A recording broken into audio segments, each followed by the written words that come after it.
Hi everyone, and welcome. And welcome back for those who've been there for the entire series. I see some familiar faces. So that's the last talk of this series on evidence and beliefs in the age of mass information, organized by the Public Library, the Philosophy Department, and the Rotman Institute of Philosophy. As you may have noticed, there's been a change in the program for the series. So Dr. Mendelevici couldn't make it tonight, but we still have a very good philosopher for you. Some of you may know him. His name is Wayne Myrvold, also from the Department of Philosophy at Western. Wayne is some kind of regular in the series. I think I've seen you give at least 2 talks. I don't know how many. I think this is my fourth. Fourth? Okay. He likes that. Not this year. Not this year, but I've been here a long time. Okay, well, we're so happy to have you. Yeah. So Professor Myrvold is a philosopher of science, and he works in philosophy of physics, but he also teaches in philosophy of biology, environmental philosophy. So he's one of those person who knows a lot about many things. So we're very lucky to have him tonight. He's going to tell us about information and disinformation in the internet age. And so I'd like to please join me in welcoming.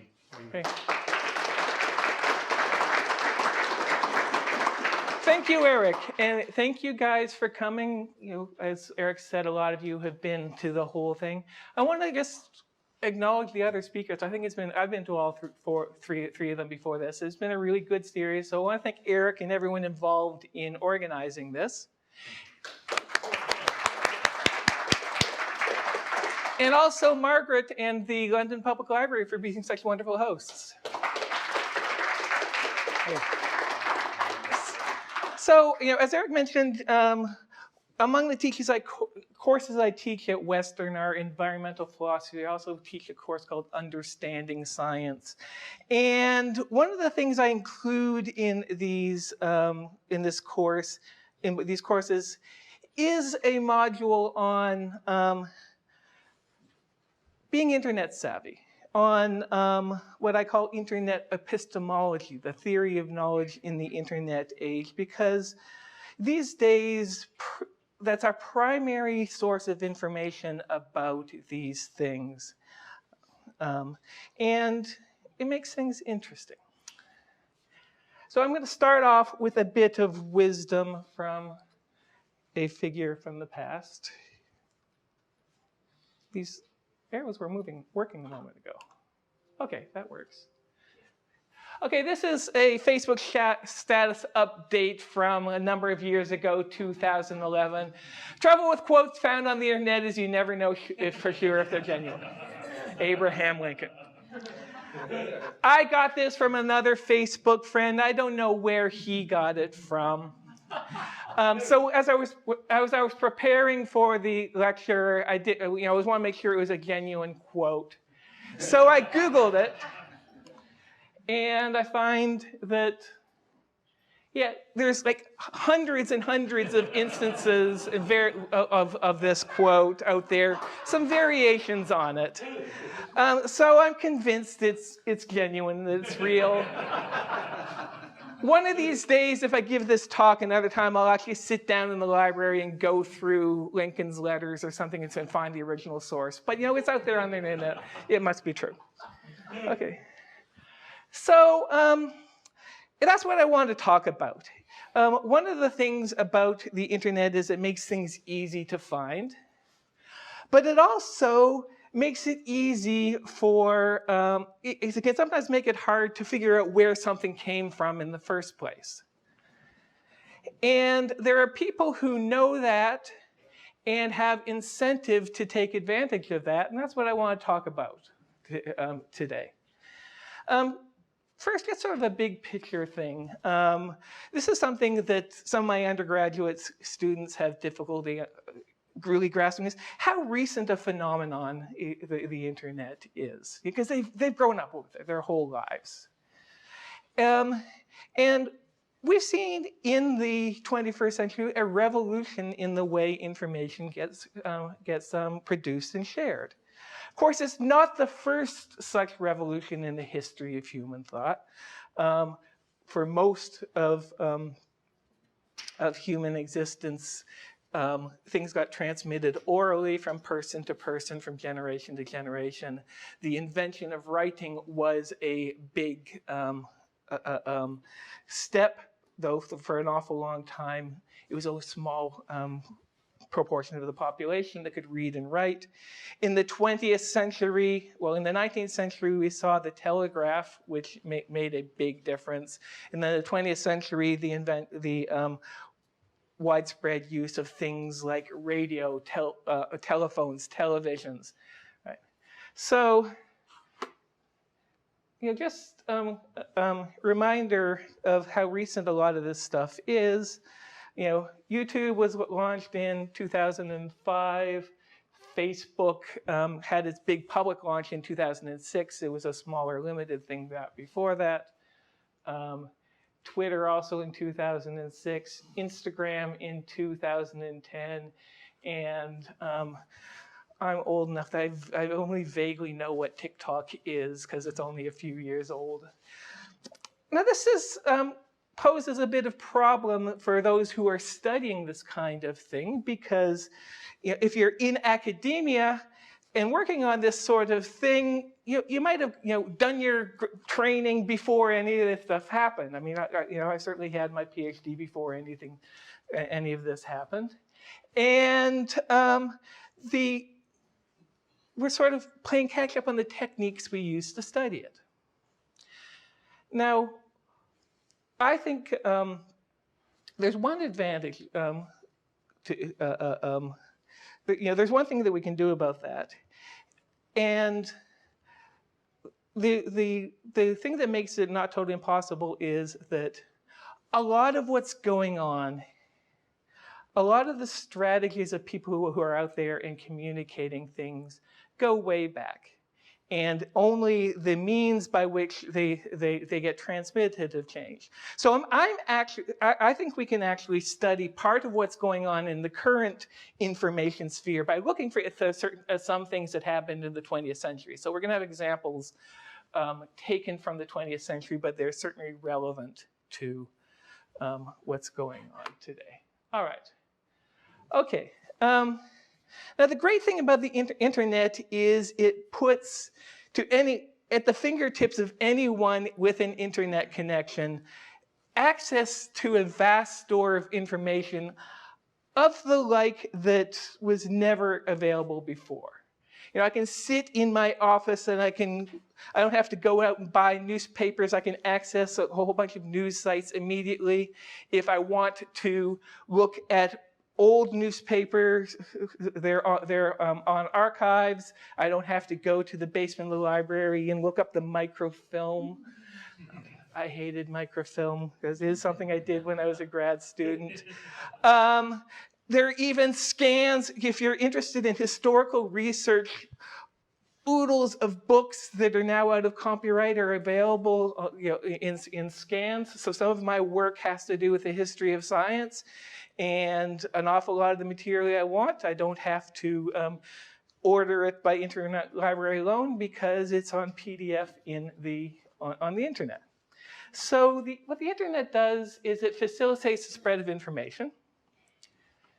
And it also facilitates the spread of disinformation. Greg was asking me before the talk, well, is there a difference between misinformation and disinformation? And actually, yes, there is. If you're misinformed, you might just simply be confused or mistaken or something about like that. But disinformation is the attempt for someone to actively confuse you or mislead you. So that's a lot of what I'm going to be talking about. And part of what makes it facilitates so much is not only can you get around and spread, but social media really makes this possible. People share things and share things and share things, and you can have no idea where it came from in the first place. So content could get separated from the source, and so if you're reading something, you might not really know where it's coming from or who created it in the first place or why. And people with a motivation to confuse or deceive can take advantage of it. And this presents a new challenge, I think, for the study of knowledge. I'm going to introduce just a bit of philosophical jargon, not too much. Epistemology, philosophers like multisyllabic words. It's a branch of philosophy that deals with knowledge. Questions like what counts as knowledge, how do we get it, how do we distinguish between reliable knowledge and unreliable stuff from its opposite. And so, as I said, one of the things I include in my courses is a module on internet epistemology. Okay. And as I said, I think that we can, part of what facilitates this is, the study of this is I do think that we can learn an awful lot by our current situation by looking at some cases from the previous century. And so that's part of what I'm going to do with it. Okay, now, I said a moment ago that people who have a motivation to deceive or confuse you can take advantage of the fact that the internet facilitates spread of information and can help obscure where it came from. And I might have been puzzling. Why would anybody want to confuse you or deceive you? Right? Why does anybody give a darn what you guys think anyways? What motivation might anyone have for caring about what you think about anything? Well, what? Yes, sir. Depends if you're in politics or not. Say that again? It depends if you're in politics or not. Yeah, so politicians care about how you're going to vote, right? And maybe what you think, it depends on what you vote. Yeah. Anyone else care about what you think? Businesses do. Yes, businesses care about what you're going to buy, right? But also, businesses might care about how you vote. Okay?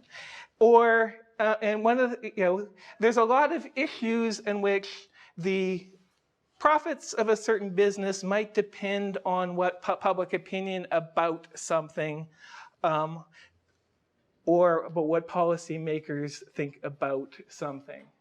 So here's one example. Let's go back in time to 1952.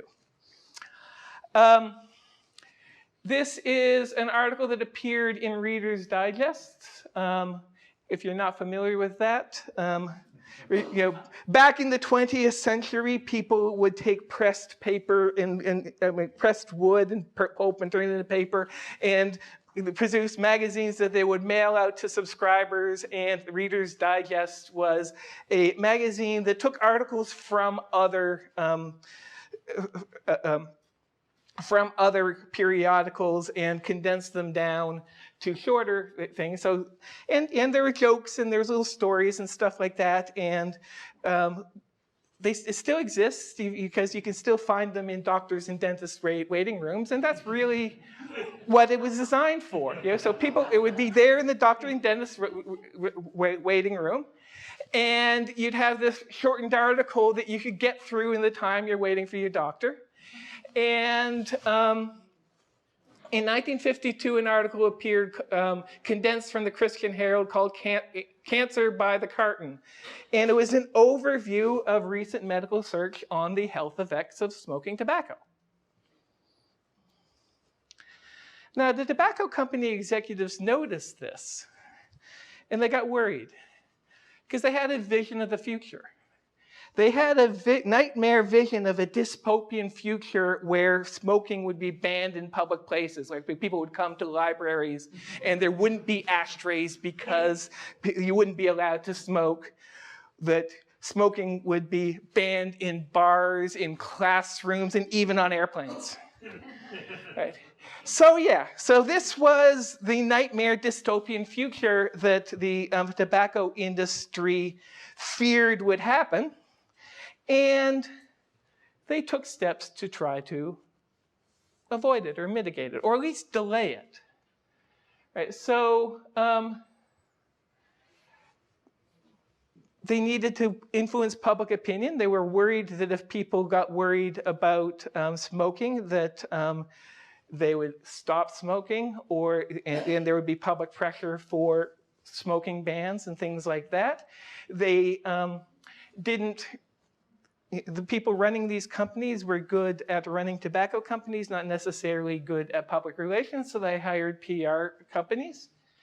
And there is this PR campaign to create the impression that there was a high degree of uncertainty regarding links between smoking and adverse health effects, with the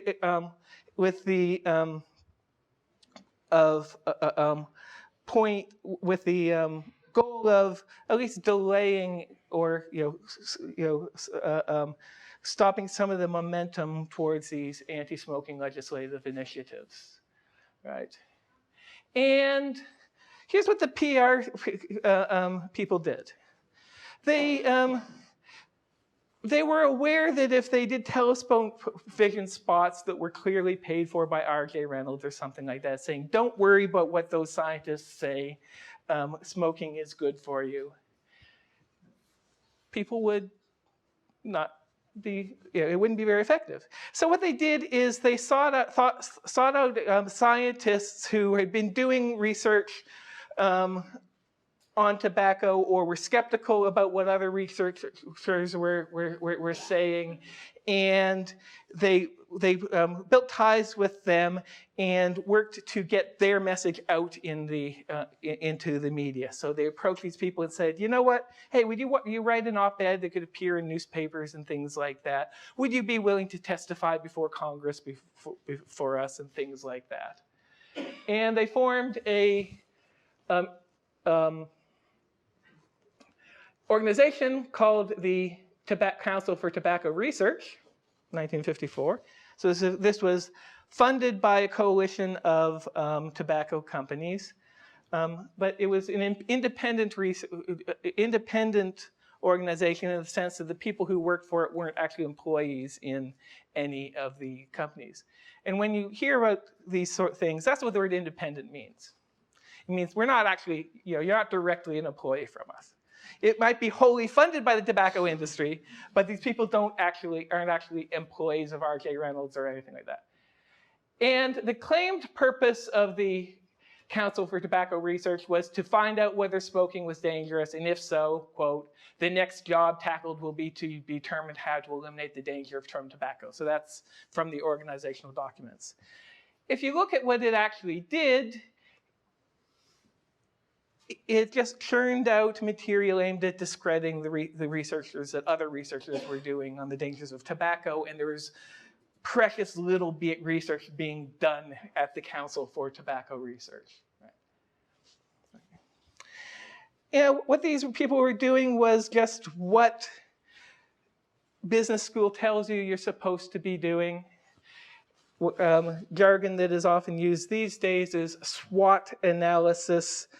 The management of a company is supposed to attempt to identify the strengths and weaknesses of the company. Those are internal to the company. And then external to the company, look for opportunities, maybe markets that are unexploited, and potential threats to the company. And so the reason I'm mentioning that is that any industry, any company in any industry whose management is doing its job, they're not just sitting and waiting to respond to things. They're sitting down and trying to anticipate possible threats to the company's business and take steps to mitigate them. And if there's any issue on which your opinion or policymakers' opinions, a shift in your opinion could be a threat to a company's business, then again, if they're doing what their job, they've got PR people on the job trying to avoid that. Now, the reason we know about the tobacco industry campaign, this isn't weird conspiracy theory stuff, is that an awful lot of the documents involved are publicly available. And the reason they're publicly available is in the United States, there was a huge class action suit from victims or relatives of victims of secondhand smoke, and which ended up in one of the largest settlements in legal history. and an awful lot of internal documents that would ordinarily have been confidential, that were not meant for public eyes, got subpoenaed and have been since made public. There's a website where all these tobacco documents can be found, and there's millions and millions of pages of this stuff. All right, okay. So I said, if profits of any corporation or industry depends on your attitude as a consumer, your attitude as a voter, then the management does indeed care what you think. And if they're doing their job, they're taking steps to shape public opinion. PR, public relations, as an industry, is something that really came into its own in the 20th century. It's now estimated at a $15.5 billion industry worldwide. Okay, all right.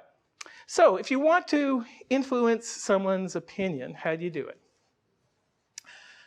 As I've already mentioned, what the tobacco industry did is they sought out independent scientists, people not working for them, to go on the radio, to go on TV, to write op-eds in newspapers, to testify before Congress. And the reasoning behind that is that was regarded as a more credible source than someone who works directly for the tobacco industry. There's a bit of jargon that PR people use, third man technique. It's widely believed that people will be more receptive to your message if it appears to come from a source that doesn't have a vested interest in it. Okay. One of the big things these days in marketing is this is something called Instagram influencer marketing. So I got this from a web page. This is a list of the top authentic Instagram influencers. You probably can't see it from the back, but Cristiano Ronaldo, Selena Gomez, Leo Messi. So they tend to be sports figures or entertaining figures, and they have these people have huge numbers of following. So 0.2 billion for the top. Yeah. And so now I got this from a web page called the Influencer Marketing Hub. They're a company that specializes in helping companies make connections with these influencers and do influencer marketing.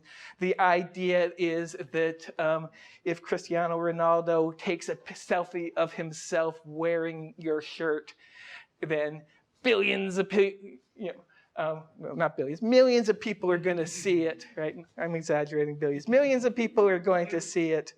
Of course, so you might want to just, send him your shirt, right? Now, if something's paid advertising, then they're supposed to, these Instagram people are supposed to disclose it. I think it's fair to say that a lot of this isn't made entirely transparent. Right? Okay, right, all right, okay. Now, okay, you might say, okay, right, all right, so if Selena Gomez posts a selfie saying, here I am drinking my new favorite beverage, blah, blah, blah, you might be skeptical of that. But if, in a scientific context, you're supposed to trust scientists. Scientists are the people in the white cloaks who are completely disinterested in something, right? Well, these PR firms are well aware that the sort of prestige that comes with being a scientist and being thought of as an objective source of knowledge is valuable to them. And so there's lots of instances, documented instances of companies reaching out to scientists and helping them, using them to help get their message across. So here's a article from the New York Times from a few years ago It's based on a article that was published in the British Medical Journal, and these the people who wrote the article went back and they went through documents from, there's a industry foundation, I think it was called the Sugar Institute, something like that, industry foundation, and they found documents where you had scientists who were writing a review issue, a review article on on scientific literature about what causes of obesity, and the authors of these articles are sending drafts back and forth to people from the Sugar Institute, and the people from the Sugar Institute are making suggestions of what to write, and actually, you might, those of you who are old enough to remember, there was a shift in messaging. When up to like the 70s, people were saying, well, if you want to lose weight, avoid sugar. And then at a certain point, the messaging shifted to, no, don't worry, you can eat all the sugar you want. It's fat that makes you fat. Well, part of that was influenced by the sugar industry.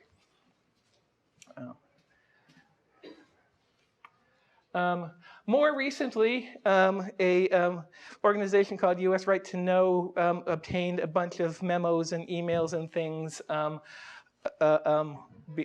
between Monsanto and various and other agribusiness companies and scientists, and made them public. So this is kind of interesting. So they made them public. It's kind of makes for interesting reading because it's a little glimpse behind the scenes that you don't always see. But so you see things like representatives from Monsanto contacting scientists and say, people are worried about the health effects of GMOs. Could you write something for WebMD for us? And if you don't have time, here's something, you can put your name on it. And so there was there at least one case where a scientist just published on WebMD something that had been written for him by someone at Monsanto. Other instances where there's protests, anti-GMO protests, and you've got people reaching out to scientists, and these guys saying, yeah, sure, just tell me what you want me to write, and I'll write an op-ed and things like that. So yeah, it does happen. And of course, another industry that really, really, really cares about what you think and about what legislatures do is the fossil fuel industry. Because just as the tobacco industry in the 50s, when people started getting worried about the effects of smoke, had this vision of this nightmare scenario, 21st century in which people weren't smoking in public places. In the 1980s, when scientists started really speaking out in public about climate change, the fossil fuel industry had this nightmare, this nightmare scenario of a dystopian future in which we make a transition to renewable fuels. And all of those discovered but not yet exploited assets remain in the ground. And that's not a tiny thing, because when a Wall Street analyst is analyzing the worth of a company, valuing, say, ExxonMobil, part of what counts as the worth of that company, its assets, are the oil reserve that they have access to and haven't yet exploited. And if you add all of those up, it's something like $33 trillion. So yeah, so what happened? These guys were not stupid, and they were not negligent. They saw a potential threat to their industry and took steps to delay action on it. They were pretty sure they couldn't completely avoid it. They ran a public, starting in the 80s, started running a public relations campaign to discredit the growing body of evidence that anthropogenic greenhouse gases are having an effect on the planet. And again, this isn't speculation. this has been well documented. Interestingly enough, some of the documents about this were ones that were made publicly available as a part of the aforementioned suit against the tobacco industry. Because what happened was a PR company called APCO, and was hired by Philip Morris to combat the threat of anti-smoking legislation. They said, you know what? People are getting kind of wise to this Tobacco Research Institute. If you've got a research institute that does nothing but publish stuff to discredit research on the health effects of tobacco, people are going to figure it out. So they suggested they reach out to other industries and formed a organization called the Advancement for Sound Science Coalition. And it was funded not just by the tobacco industry, but by other industries that might have PR problems, like the fossil fuel industry, among others. And again, this is not speculation. We have the documents and they're publicly available that actually, the founding documents of this organization. Okay. And if you're interested, this is one of the best documented disinformation campaigns, in part because an awful lot of the stuff that would have been ordinarily kept confidential and ended up being made public. The Union of Concerned Scientists wrote a report back in 2007 called Smoke, Mirrors, and Hot Air. There's a book by historians of science, Naomi Oreskes and Eric Conway, called Merchants of Doubt from 2010, where they focused, what they found was kind of interesting is they followed the careers of a small number of scientists who took part in a number of these campaigns. So, for example, there's a guy named Fred Singer who testified to Congress about the effects of secondhand smoke, about the effects of asbestos, about risk of nuclear winter back during the Cold War, when people were worried about threats of a nuclear war, and about climate change. Right. More recently, Inside Climate News, through the Freedom of Information Act, got a bunch of memos from Exxon and went through them and documented that for decades, Exxon's internal documents were telling the management, okay, climate change is real, it's happening, you have to worry about it, and they were taking steps to plan. At the same time as they were funding a campaign saying, no, there's nothing to worry about. And that's important because that's the sort of thing that made that tobacco industry settlements possible. One of the things that came out in that course of that lawsuit against the tobacco industry was that at the same time tobacco industry executives were testifying to Congress that they didn't think nicotine was addictive, they didn't think secondhand smoke was harmful to people, their own internal scientists were telling them the opposite, so they actually knew. And so this is actually, you may have heard of this, this has triggered lawsuits in a number of states in the United States under investor fraud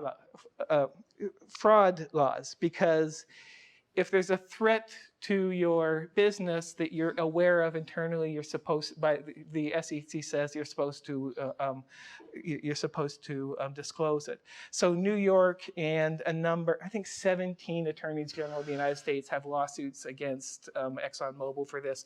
Those are ongoing. We'll see how those turn out. All right. In the Canadian context, there's a couple of former PR industry people who run a website called Desmog Blog. So if you're interested, there's lots of details about the climate change disinformation campaign in these sources. Okay.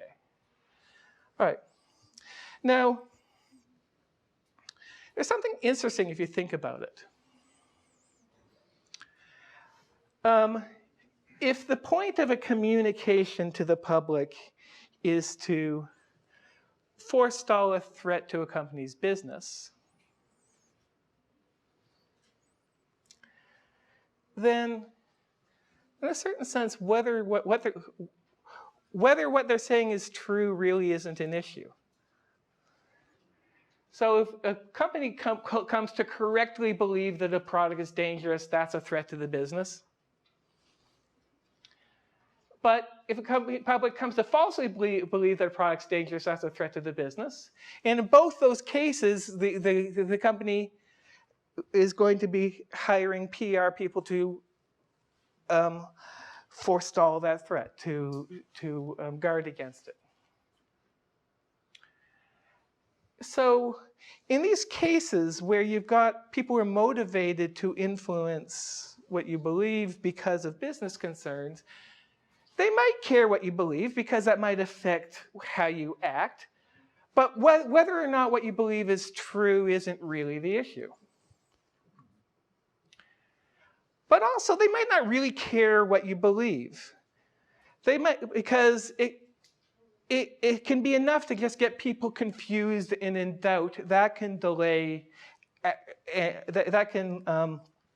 delay action. That can have a numbing effect on a drive to make changes. Right. Okay, now, so philosophers have a word for that kind of discourse when one of the people involved in it isn't terribly concerned about whether what they're saying is true or not. So, I said I wasn't going to get too technical, but I'm going to introduce one more piece of technical terminology here. Actually, before I forgot I had this slide. Let me say this, and then I'll introduce the technical terminology. So yeah, this is from a tobacco industry memo from 1969. Doubt is our product since it's the best way of competing with the, quote, body of fact that exists in the minds of the general public. Yeah, and I should quote a little longer because the next sentence says, we need to create controversy. That's enough. If people think that it's a controversial issue, that's enough to delay action on it. Okay, yeah. So yeah, philosophers have a technical term for that kind of discourse where someone, I'll take questions at the end. Okay. A technical term for that kind of discourse where one of the people involved in it doesn't really, isn't terribly concerned about whether they're saying is true or not. Okay. And it comes from an essay that a philosopher named Harry Frankfurt wrote a couple years ago called On Bullshit. And it was later expanded into a book. And Frankfurt draws a technical distinction between lying and bullshit. You might think they're synonymous, but if you think like, late night bull session, people are just spouting things off, they're not necessarily lying. And so here's how Frankfurt characterizes the difference between lying and bullshit. It says, it's impossible for someone to lie unless he thinks he knows the truth. But producing bullshit requires no such conviction.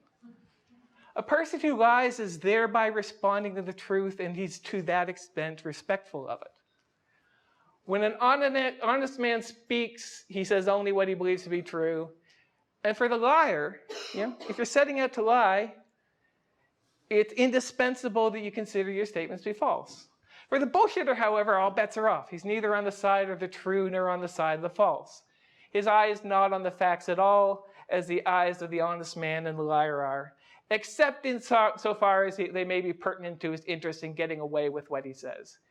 He does not care whether the things he says describe reality correctly. He just picks them up or makes them up to suit his purpose.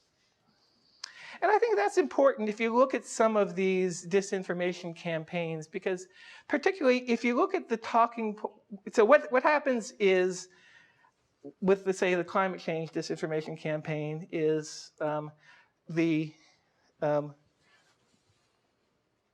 fossil fuel industry funds PR companies, which in turn create front organizations which are nominally independent, and they'll hold conferences or they'll have speakers who will go around giving talks. They'll have websites providing certain material. One of the things that they take advantage of is that journalists are trained to get both sides of the story, which in some circumstances is good practice. If a politician is accused of something, you contact the politician's office to see if they want to make a statement on it. But in the case of climate change, what would happen is if there was a news story about some piece of climate research, they would quote sometimes the scientists involved or people who are experts in the field, and then they would go look for a contrary opinion. And these organizations that were set up as nominally independent think tanks took advantage of this, and they just made sure that they had a number of people who were known to the reporters as people they could always go for a quote. So what happened was a sort of false balance, where you've got 2 or 3 people who are not themselves climate researchers and are not telling you what climate scientists actually think, having their views presented as if they're equal to the actual climate researchers and getting as much space in the news. Well, so going back to the climate change campaign, so if you look at these websites and the materials they produce, an awful lot of the time what they're saying is actually true, but misleading. Okay. So I think in today's climate, we all have BS detectors, but I think we do need to hone them. And what part of it is we need to be aware that, I think what's out there and what sorts of BS are out there. And there's different kinds if you think about it.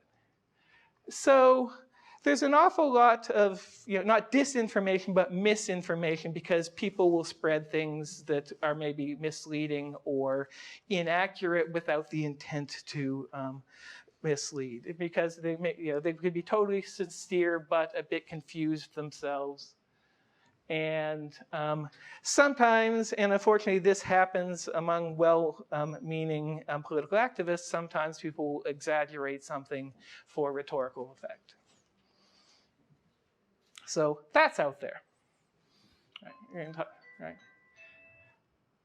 So, but there are also people there who do have an intent to mislead, and there's different ways to it. One is, people can lie to you, but the problem with lying is you can get found out. So there's various types of there exists a category which I'll call bullshit without falsehoods. So one is what I was talking about, this false balance. If you create an atmosphere where the views of a small number of people who aren't actively working in a field get routinely presented as if their views have an equal weight to the larger number of people who are actually researching it, it just creates a false impression. And the tobacco industry did that with great effect during their campaign, and it also happened in the climate change thing. Right. So a number of topics, including tobacco and climate change industry-funded organizations, have worked to ensure the views of a small group of scientists got disproportionate airing in the media. And another BS technique is to say things that are true, but in context are misleading. Or as we saw in the tobacco case, they might just aim to sow doubt, create a controversy, or create an appearance that there's a controversy when in fact the evidence is strongly on one side or the other. Because getting you confused and doubtful can be as effective as getting you to believe something false. Or distract from the main issue. Okay. And I think that's been particularly effective when it comes to environmental issue. And I mean, I hate to say it, but this is something that well-meaning people can do with connection with environmental issues. So if we're going to tackle climate change, it's going to require systemic changes.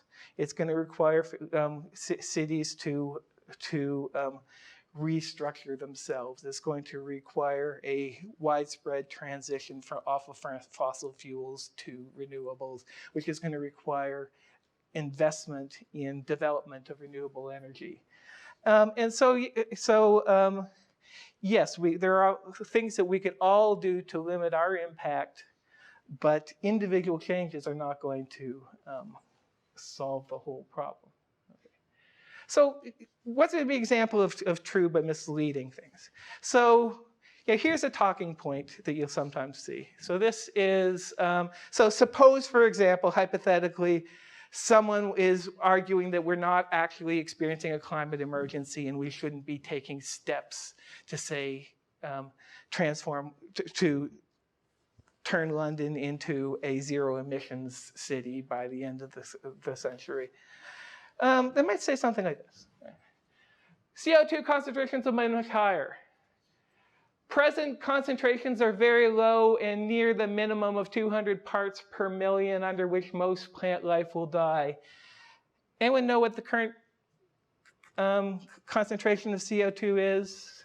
Yeah. 400.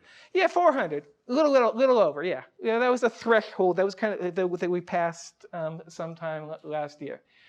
Yeah, great prehistoric forest thrived when concentrations were 4,500 parts per million in the Devonian era, 2,500 parts per million in the Jurassic, and over 1,000 parts per million in the Cretaceous period. The optimal level for many plants is 1,200 parts per million. In this broader context, the CO2 increases of the present should not be a concern. Okay, everything up till that last sentence was absolutely true. And interestingly enough, if anybody knows it's true, it's because they've been listening to climate scientists. But the last sentence is completely irrelevant. Okay, yeah. We're up to 400 parts per million. It was more than twice that much in the Cretaceous era. So we shouldn't be concerned. Well, what were things like in the Cretaceous era? And I said, that was 65 million years ago anyways. Well, sea levels were a lot higher in the Cretaceous era. So here's a map. It's long enough ago that the continents have moved since then, but the interesting thing is, where are the shorelines? There were no ice caps in the Cretaceous era. Average sea temperature is a lot higher. In some places, up to the estimated average sea temperature was 35 degrees. Yeah, so most species that lived in the Cretaceous era have long been extinct, and most species that are living today could not live in that kind of a habitat. And also, there's a lot of the world's major cities are on coastlines, because they're ports in origin, or in our ports. A few meters of sea level change is a big deal, right? So anyone who says what was on the same slide is saying true things, but they're trying to distract from the issue. Is this reassuring that things were warmer in the Cretaceous period? Well, actually, it's just the opposite if you think about what things were like in the Cretaceous period. And also, that was millions of years ago. If you look at, climate scientists will study the effects of various projected emissions pathways, and one of the ones that climate modelers study is one that gets us up to, say, 800 by the end of the century, and 1,000 within 200 years. And okay, you know what? If that's what things look like at 1,000 parts per million, we don't have time to prepare for that in 200 years. All right. Okay, so if you're interested in this sort of thing, Of course, there are people who are aiming at combating it, and two websites I find useful are Skeptical Science, and here Grist has also compiled a series of these things, and basically, what I don't here's what the message I don't want you to get, that here I am, I'm a professor, I tell you who you're supposed to trust. That won't work. What you can do, if you see these talking points from people who are telling you don't worry about climate change, those things have an origin in this disinformation campaign, but they get out there in the public because that's the kind of the point. They get divorced from their origins. And if you hear them, most of these talking points that are out in the public are discussed on these websites. So it's been warmer before. So take a look at what Skeptical Science says about its rebuttal to that. And then you can go back to the original source and see if they have a rebuttal to the rebuttal. You can go back and forth and get a sense of what makes more sense. All right. Okay. Another BS technique is distraction from the main issue. I mentioned that. Who remembers this TV commercial? Not even a native. Yeah. Right. Actually, hands again. Who remembers this? So probably the older people in the room. Okay. For those who you don't, it's like a minute. Should I play it? Okay. Because it's in the, well, I'll just play it and then I'll talk about it. So this aired originally in 1971.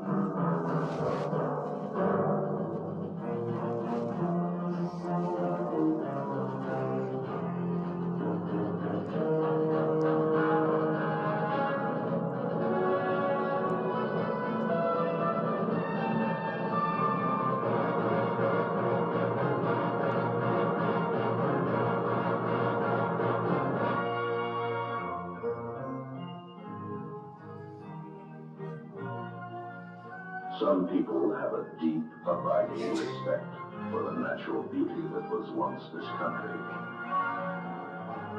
And some people don't. People start pollution. People can stop it.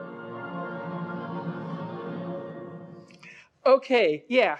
So that aired in the 70s, and if you saw it when you're young, it made an impression and you remember it. And I was a kid when I first saw it, and it certainly made an impression.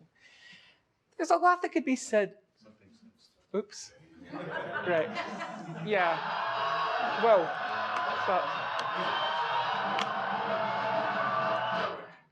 Rodney Dangerfield makes less of an impression. Okay. All right. So yeah. I mean, you could write a book on that 1 minute of cinematography. For one thing, as you pointed out, it's an instance of Hollywood's long tradition of hiring people who aren't Native Americans to play Native American roles.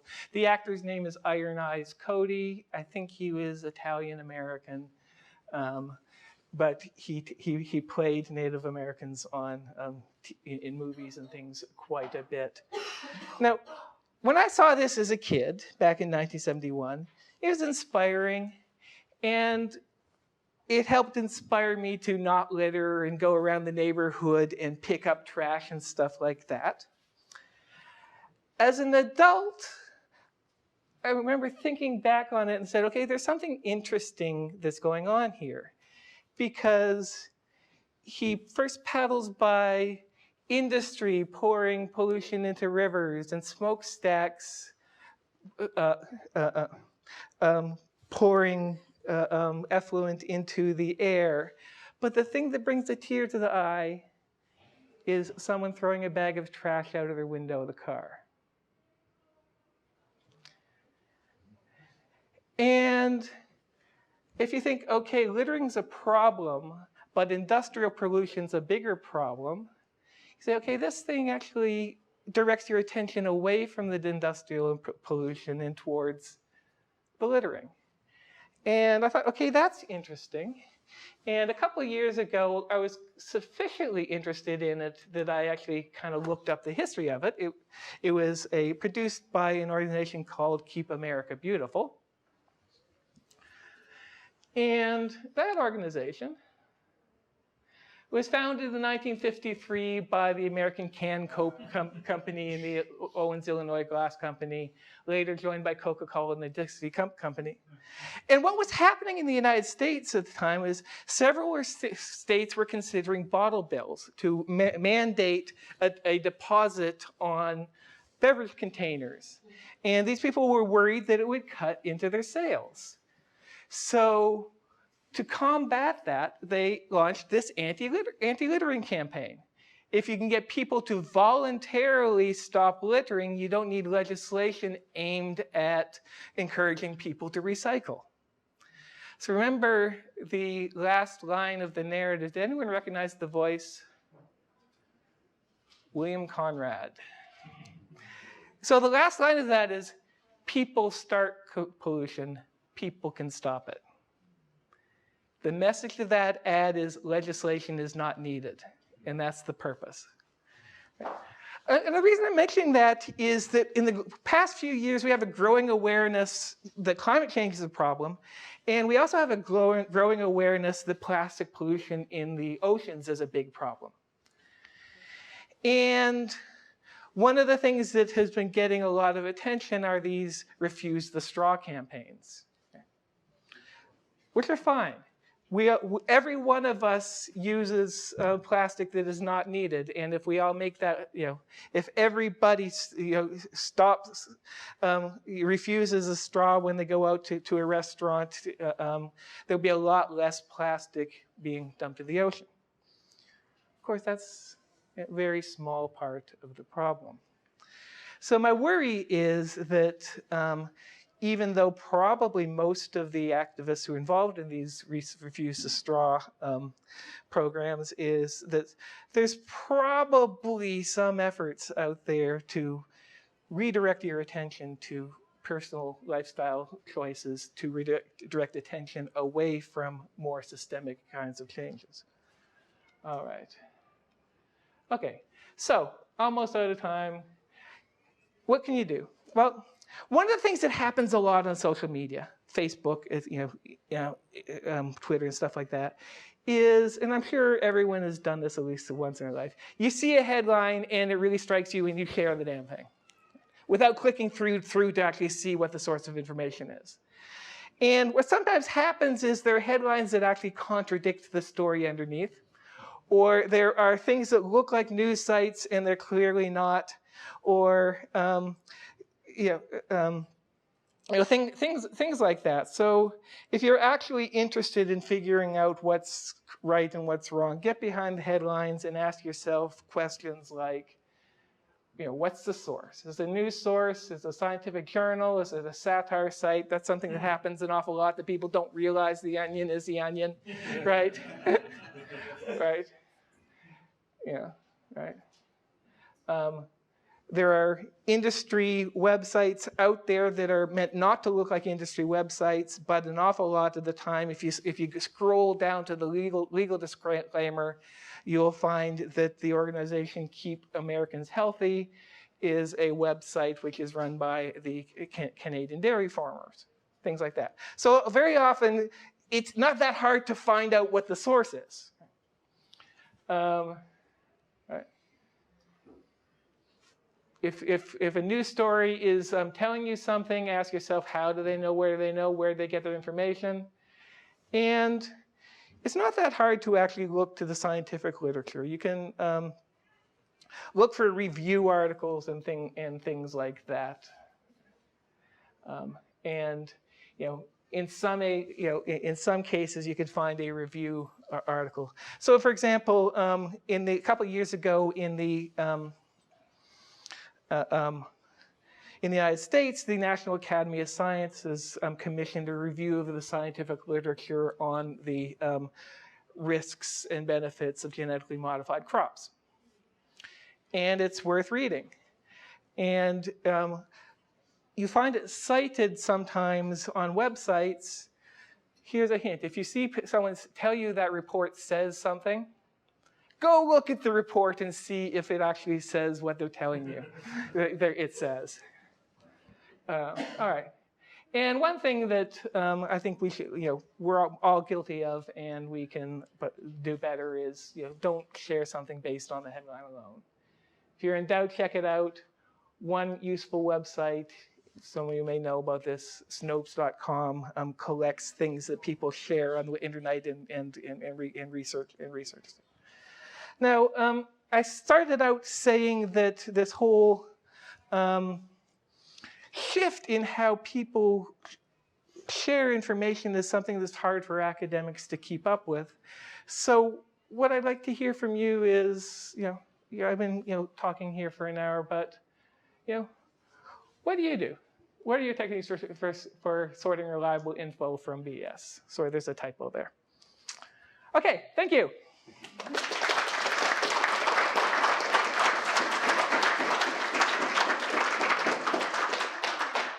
So we have time for questions, and Wayne's asked you a question. I'd like to remind you that this is a question and answer period, so it's not an occasion to give your own talk. So try to keep the questions pretty brief. Yeah. Okay. Yes, sir. My question would be, having been here for Maya Goldenberg's talk, Yes. I see an inherent conundrum in Right. what you were talking about, in that Yeah. we should listen to the scientists Right. on climate change and other issues like that. Right. But these scientists, or science in general, has been, and this is Maya's theory, Yeah. Right. they've been undermined by the very Yeah. things that you've outlined here today, so that people have no trust in them. And then when we get to an issue, an ongoing issue, Right. because these Right. are historical issues Yeah. that we could look back at the Right. record on, when we Yeah. get to an ongoing issue Right. like climate change, Right. the experts have been undermined, and in addition, there's obviously disinformation going on from Right. both sides. Right. So how do we cut through that? Yeah, and the answer is there is no easy answer, right? So a lot of what she was talking about was trust, and she was talking about it in the context of vaccine hesitancy. And if you look at these websites and things like that, where people are, sharing information about, skeptical of vaccines and stuff like that, very often people say, well, I don't trust big pharma. Right? Okay, so what do we say to that? Should you believe that pharmaceutical companies have your best interests in mind? Well, there's lawsuits going on in the United States against manufacturers of opioids, where there's evidence that pharmaceutical companies have encouraged doctors to oversubscribe, knowing full well these things are going to get on the street. So these companies actually have a vested interest in these things. So yeah, if it comes down, well, let's trust the pharmaceutical companies, that's a non-starter.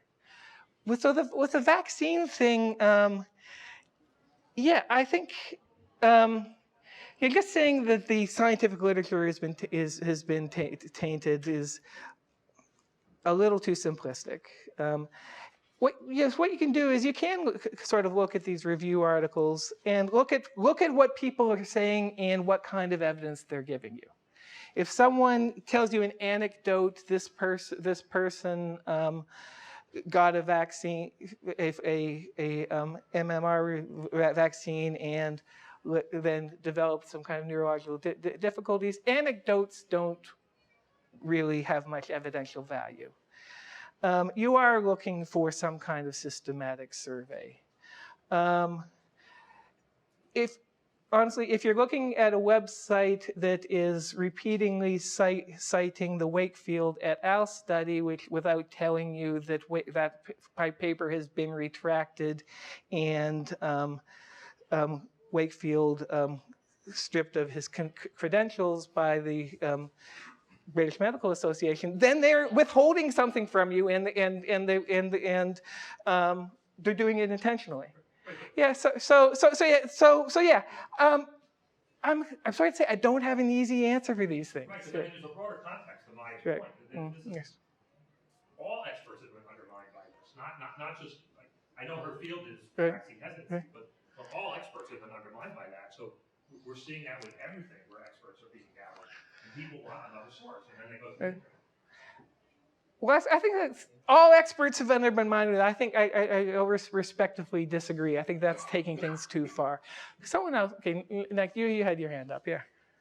So what you're Yes. describing Yes. is, I guess you'd call like direct action, like Soviet era Disinformation or the Russian troll army that Right. we use now. But Right. what about sort of the negative thing that you start hearing about, Google manipulating algorithms to change search results or things like that, where information instead of being available is being, sort of like a negative thing as opposed to a positive thing. Yeah, so that's another issue. We get steered towards certain things, right? Pretty much every there's only a few search engines that people use, right? And Facebook will be selective about what it shows you. YouTube, for some reason, wants to show me Rodney Dangerfield videos because I watched one once. And having said that, it's like, okay, I didn't log on, but I often get that suggestion of that thing. So does YouTube somehow know that it was me logging on from the library computer? I don't know. I think that what you have to do is be aware of that, dig a little harder, and don't stop at the first. When you Google something, scroll down to the second or third page and make sure you find out what you're actually looking for. Again, there's no easy fix to that sort of thing. Yes, sir. I was expecting you to mention Wikipedia among all the other social things, and so I'd like to ask you, give you a chance to tell us what you think about Wikipedia. Yeah, good. Yeah. I am deeply ambivalent about Wikipedia. And I tell my students not to cite Wikipedia in their papers, but I actually say, look, if you want to use it as a pointer to the literature, it's often very good. Quality of Wikipedia articles varies a lot, and if you find something on Wikipedia, click down, to that footnote, to that citation, and find out and go to Wikipedia's source. Don't trust the article itself, because people with a vested interest can edit these, right? What do you mean they can't? They're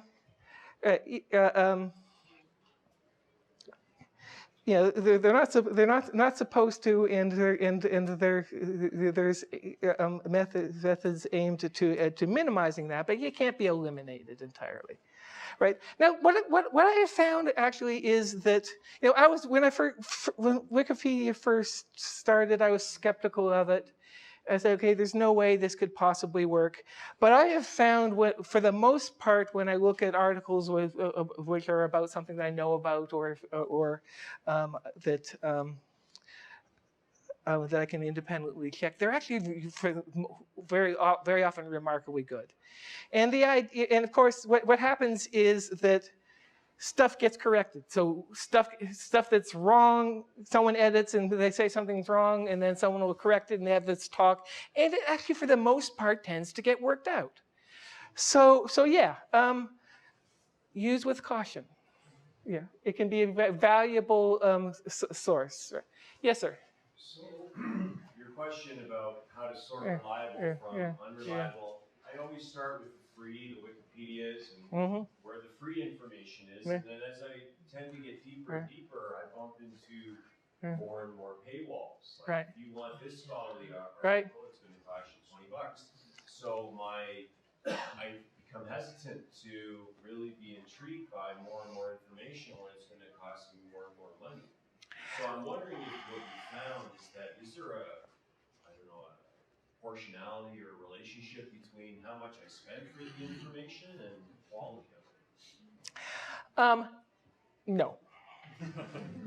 So free information is just as good as information in Scientific American. what I'm saying is there's not a direct relation between paying for something and how good it is. And let me just explain why. What an awful lot of those paywalls. So you're talking about Scientific American. Okay, they're a for-profit company. They're publishing stuff. They're trying to attract subscribers, readers, and stuff like that. And so that actually can actually have a negative effect. That they'll go for headlines that are catchy rather than reliable. And that happens in Scientific American. It does. But when you said paywalls, the first thing I thought about is the academic journals, which often have ridiculously high subscription prices. And the reason they have ridiculously high subscription prices is they've got this really great business model. So people like me, affiliated with a researcher, with a research institution, there are certain journals that if my library doesn't subscribe to, I will scream bloody murder. Right? I say, how could you not subscribe to Nature or Science or something? But it's not me who's paying for it. Right? It's the university that's paying for it. And they take advantage of that. The universities, certain journals, universities basically have to pay the subscription fee, or researchers, if the university doesn't, if it's in your field, then you need access to those things. And if you get a research grant, then you just fold that into your research grant. There's a movement within academia to go to complete open access, to make the results of research free to the public in entirety. And that makes a good sense, especially when that research is paid for with your tax dollars, right? You know, if someone's funded by a government agency, they should be publishing their research. The public should not pay to get to the research. So I think that's a growing movement. I think it's a very positive thing. I would like to see the day when that is completely the norm and academic research is made available to the public for free. And honestly, a lot of the publishing model of these publishers doesn't make sense anymore. So back in the 17th century, printing presses were big, expensive things, and if you wanted to make copies of something, you had to go to a company that had a printing press. These days, we have the publishing software on our laptops. We're sending the journal basically a PDF of the thing that they're going to publish, right? So the actual work is not being done by the publisher. Right? Go ahead. Yeah. Not quite 10 years ago, there was some climate scandal or whatnot. Yeah, so say that again, a little louder. Not quite 10 years ago, there was the climate gate. Yes. And I find a lot of people are still tarnished by that. They still feel like, oh, I can't trust the IPCC. I can't trust these scientists. It doesn't matter how intergovernmental they are, how independent they are. It doesn't matter anymore. They just don't trust them. Even though those scientists who are implicated in that have been, what's the word, exonerated? Yeah, so here's the thing. So I thought about mentioning this in this talk, but if I had more time. So yeah, this is like the 10th anniversary. It was in November, actually, it was late October or November, because it was just in the lead up to the Copenhagen round of climate talks. So for those of you who are not familiar with this, almost exactly 10 years ago, someone, and we still do not know who, hacked into the server of the University of East Anglia and stole a bunch of emails between climate scientists. And they first uploaded it to the Real Climate website, who took it down, but it ended up being available, this huge cache of emails. And at the same time, you had bloggers and radio hosts and things like that making claims that these emails showed that the climate scientists were manipulating data or indulging in fraud or doing some kind of wrongdoing.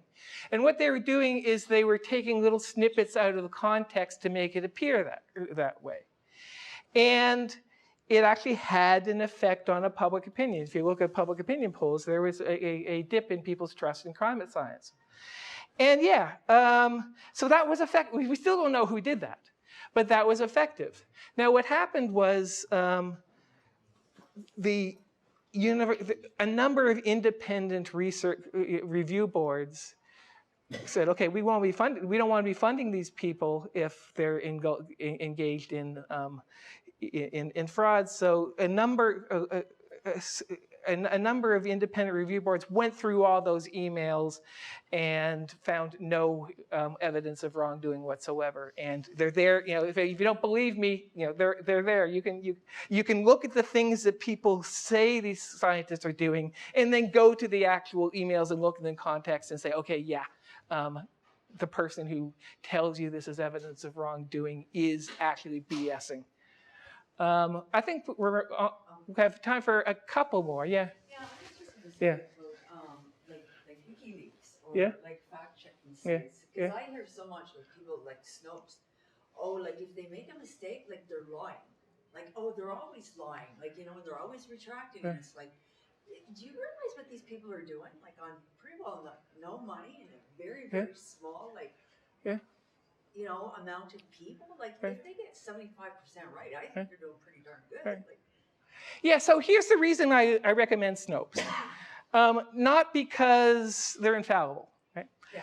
But because they'll make a ruling and then they'll tell you here's why, and they'll explain it, and they'll provide links to their evidence. And so you don't have to just trust these people. You can look at it and click through and see if what they're saying is actually right. I think that's essential, and I think that's essential with Wikipedia too. That a trustworthy Wikipedia article is a properly sourced Wikipedia article, and you don't just have to trust whoever it is that wrote it, but check out the sources of the article. Yeah, and people who don't want you to believe Snopes will also circulate rumors about the couple who founded it. I have no idea whether those rumors are true, and the reason I have no idea whether they're true is I don't care.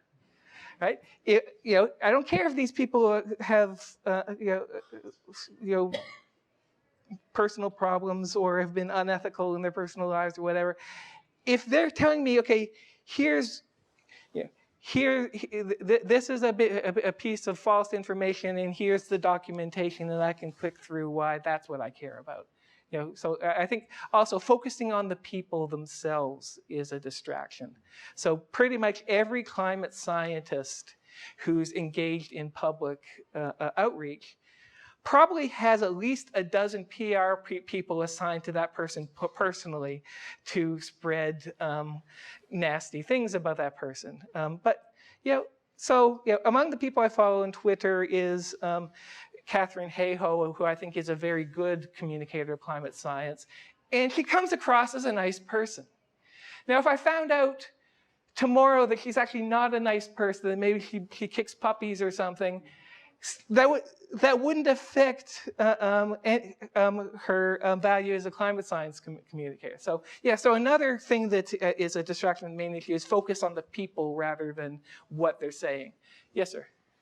How do you grade CBC, CTV, Globe and Mail, Toronto Star? Here's what I would say about those. If they tell a well-written article will not only tell you something, but tell you how they know, and you should be able to should be verifiable information.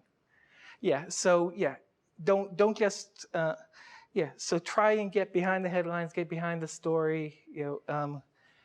Things like that. Yes, sir.